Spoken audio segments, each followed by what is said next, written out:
My hair lasered off, underarms for obvious reasons, Brazilian for even more obvious reasons, and my stomach because sometimes, I don't know why, I don't know if I get it from my dad, I have like 3 or 4 random thick black hairs that will grow, and I like just hate myself when I look at it. So instead of having to pluck them every like 3 weeks or so, I decided to just get them lasered off. That way when I'm wearing a bikini, I can feel so much better. So let's go, I'm so excited. Okay, ready?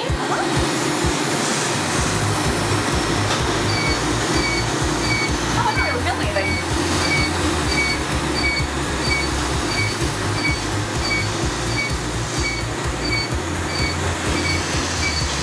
On a scale of 1 to 10, how bad do you feel it right now?